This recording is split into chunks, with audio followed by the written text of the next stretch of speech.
All right, now I think it's fair to say one of the big dilemmas this season in FPL facing players is whether to go with Trent Alexander-Arnold in your team or not.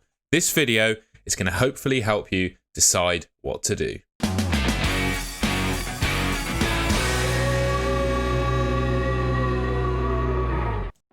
Okay, so I'm going to start off this video by having a look at what your team could look like with Trent in it and without, and then I'm going to talk through some positives and negatives of those teams. So starting off, here are a couple of examples of drafts you can make with Trent in it. I think the one on the right is where I'm leading to with my team. I think that's where I'm going to land come game week 1.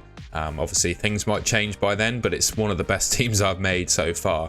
In terms of positives, right? Number one, they've got Trent in it. I predict Trent to be the highest scoring defender in FPL next season. I don't think there's another defender that's going to come close in terms of upside of attacking returns and clean sheet potential as well. I really do think that Liverpool have improved their midfield beyond where it was last season to the point where it's going to protect the defence a bit more and hopefully allow them to keep more clean sheets. I just think in general, you get a really balanced team, right? You get the most expensive defender in the game in Trent, and also the midfield. I know it doesn't have a likes of Salah in it, but it's still, you can make a really strong midfield. Like the team on the left of the screen there, Bruno, Foden, Saka, and Bumo and Martinelli all in your midfield. I think that's really strong.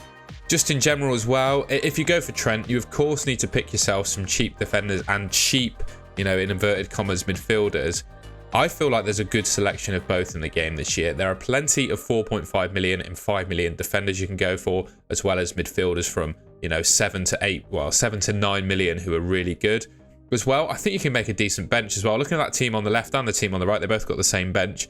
There'll likely be a 4 million keeper that will start. There'll be a lot of 4.5 million defenders that will play, so take your pick of those. The 4.5 striker slot, you probably need to fill that with. I've gone for Semenyo, someone who plays some minutes, and then there, of course, some 4 million defenders that play as well. So you can build a bench with, you know, a decent chance of them starting and with the ability to fill in other players if they don't play as well. I think 4 of the players in both of these teams, I predict are going to score probably 200 points this season.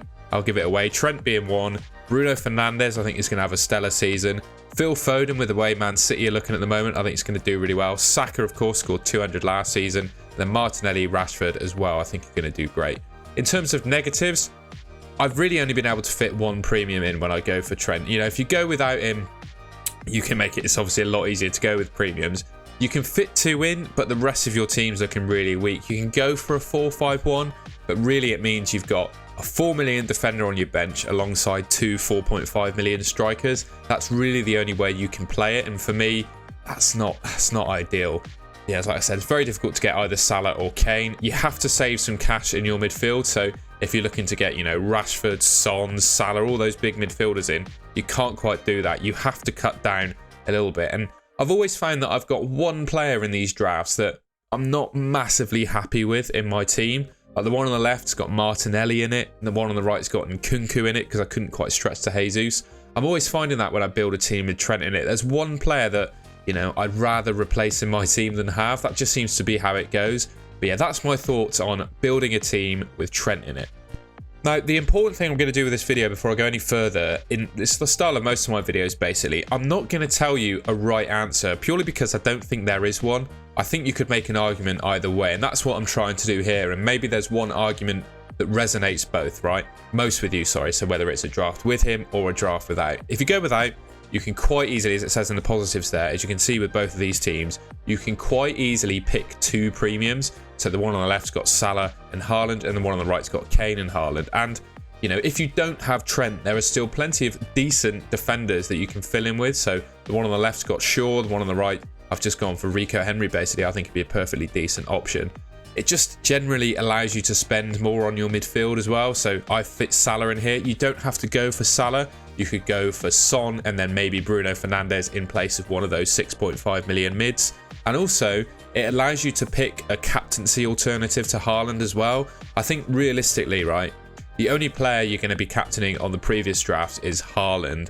Whereas if you have a Kane or a Salah in your team, you could go different on weeks where, you know, Haaland's got either a trickier fixture or risk of being benched. Like the Newcastle fixture game week 2 for Haaland, you know, you could captain someone like Salah or Kane as an alternative. Obviously, that's a bit risky, but yeah, that's the kind of decisions you can make. In terms of negatives, like I said, there are decent defensive options, but I always feel like the defense is a little bit weak. Yeah, just in general, like without Trent in your defense, you're always just, I think, lacking in points there. I know I said you could captain alternatives in Kane and Salah, but personally, I wouldn't be brave enough to do that. I think Haaland is the strongest captain week on week. So in reality, you could pick yourself a second premium, but can you really say that they are a clear better captain than Haaland on some weeks? I just don't think you can. And in general, one of the things I've noticed, and this might be different in your opinion, but if you take Salah, Son, the difference between Salah at 12.5 million that you can fit into your team, and Bruno and Saka and Rashford and Martinelli, I don't really think is that great. Now, don't get me wrong, Salah could have an absolute barnstorming season to the point where we all want to get him in our teams, but I really do think the likes of Bruno, Saka, Martinelli, Rashford, they can compete with Salah in terms of attacking returns this season in points. So in reality, personally, this is me sort of coming to my conclusion, but I'm not saying this is what you think. You should think. There isn't a whole lot between the big midfielders, which makes me kind of think I want to go with Trent. Finally, what I thought I would just do is, it's something I did on Twitter that seems to have gone down quite well with the community, right? I thought I would rationally and logically try and predict the amount of points that Trent is going to score in FPL this season. And if you see the end figure, that might help you decide whether you want him in your team or not, right? So first of all, he's going to score points for appearances. Last season, I think he played 36 Premier League games, started 35, something like that. Currently, there's very little competition for his spot at right back, right? I think Joe Gomez can play there, but I think it's going to be very rare that he starts. So in my opinion, I think Trent is going to start 34, 35 Premier League games. That's obviously worth 70 points. Now, in terms of assists, since starting in that inverted fullback role, it's only the word Trent that's covered up by his arm there. He got 7 assists in 10 games that he played in that position. I think you can even call it pessimistic, right? With that record, 7 assists in 10 games, to say he could well get 15 assists next season. So that's worth 45. You run in total based on purely appearances and assists, you're at 115 points. Next up then, we've got goals. Now, historically, Trent has scored between 2 and 4 goals each season. He's started regularly for Liverpool, basically. I think it could be higher than this, genuinely, but based on the historic data, I've gone for a reasonable prediction of 3 goals. Personally, I think it could be more towards 5 or 6, but just because he takes the set pieces now, basically, and I think he's got a good chance of scoring from them. But we say he scores 3 goals, that's worth 18 points and 133 points in total now. Now, in terms of clean sheets, Liverpool kept 14 last season. Trent, it counted for 10 for him because he got a few early subs and some games he didn't actually start and got a rest. I think Liverpool can improve next season. I think they could reasonably keep 3 or 4 more clean sheets than they did last year based on their midfield. Now, obviously, time will tell, and we'll see more, as they play in pre-season, as the league starts, how much they actually have improved defensively. But genuinely, I reckon, you could make a prediction of 14 clean sheets for Trent, right? That's worth 56 points. And now you're on 189 points in total. Right, and finally, you've got the bonus points. Now, I don't pretend to be an expert on these. I've still no idea how they work and get calculated. He got 21 last season, so if we assume he gets 21 again next season. Now, of course, if he does have a better season, which I'm predicting him to do, than he did last year, that's obviously going to go up. So I'd suggest 21 is a bit of a pessimistic position. So you got 70 points for appearances, 45 points for assists, 18 points for goals, 56 for clean sheets, and 21 for bonus points. That leaves you on a final total of 210 points. Now, it could obviously get deductions for goals conceded and cards. I reckon, regardless of that, Trent is going to have a 200-point season. Now, 200 points for 8 million, I would bite your hand off that at the start of the season. Personally, in my opinion, anyway, I would.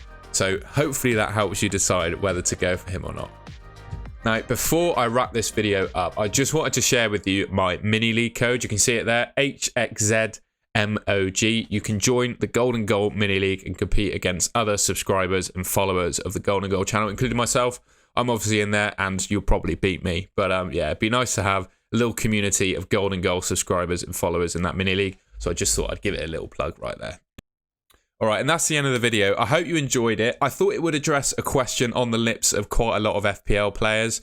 Yeah, let me know if I answered your question or gave you some food for thought. Ultimately, that's what I try and do with my videos. Although I think I'm going to be going with Trent in my team, what I don't want to do is draw you to a particular conclusion. I want to give you all the necessary information for you to come to the conclusion yourself, because ultimately that's what makes FPL fun, in my opinion, is making your own decisions rather than just copying what someone else tells you to do. So if you enjoyed that, please leave me a like rating on the video. Let me know in the comments what you think of my points about Trent, whether you're for him, against him, whether he's in your team or not. And subscribe to the Golden Goal channel just there to see more content before the season starts.